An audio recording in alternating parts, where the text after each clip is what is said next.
चलिए अब हम देखते हैं कुछ प्रथम आंग्ल सिख युद्ध, द्वितीय आंग्ल सिख युद्ध। ठीक है, तो ये देख लेते हैं कब कब घटित हुए थे।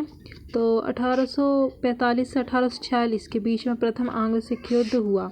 ठीक है, इसमें महत्वपूर्ण क्या हुआ, लाहौर की संधि हुई दिलीप सिंह के साथ।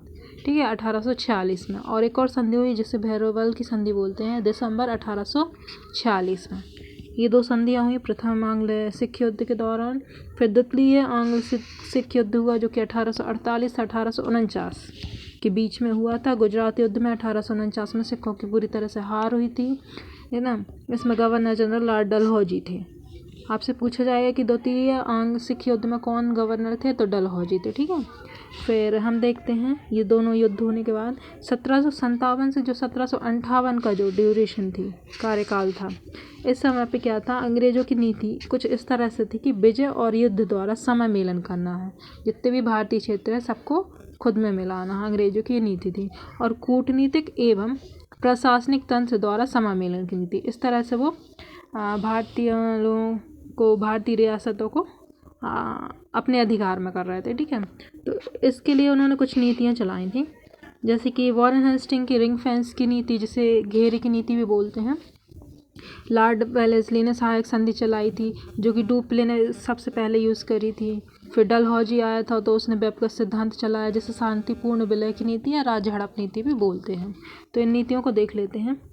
तो जो वॉरेन हेस्टिंग की रिंग फेंस की नीति थी, ये बफर जोन की तरह कार्य करती थी कि विदेशों से अगर आक्रमण होगा तो हम एक बफर जोन क्रिएट कर देंगे। ठीक है, और जो लॉर्ड वेलेस्ली की नीति सहायक संधि अर्थात एक मैत्री संधि थी, है ना। इसके दौरान सबसे पहले जिससे सहायक संधि जिस पे थोपी गई थी वो था हैदराबाद।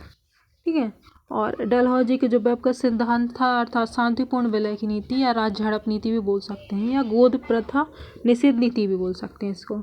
इसके द्वारा सबसे पहले सतारा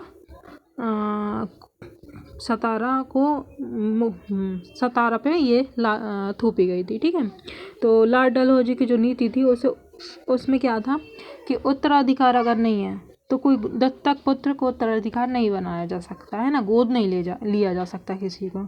इस तरह जिस भी रियासत के उत्तराधिकारी या वंश का जो आगे चल के वंशज नहीं था तो उसे कंपनी में मिला दिया गया था। ब्रिटिश कंपनी में उन्होंने मिला लिया था। इस तरह से सारे क्षेत्रों पे वो कब्जा करना चाह रहे थे।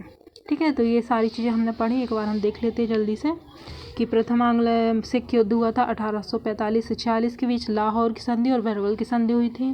ठीक है, द्वितीय आंग्ल सिख युद्ध हुआ 1848 से 1849 के बीच, जिसमें डलहौजी था। ठीक है, दिलीप सिंह।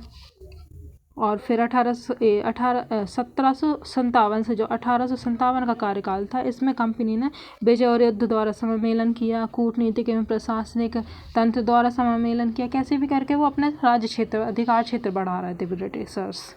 ठीक है, इसके लिए उन्होंने कुछ नीतियाँ चलाई, जैसे वॉरेन हेस्टिंग की रिंग फेंस की नीति, जो कि एक बफर जोन के रूप में उभरी।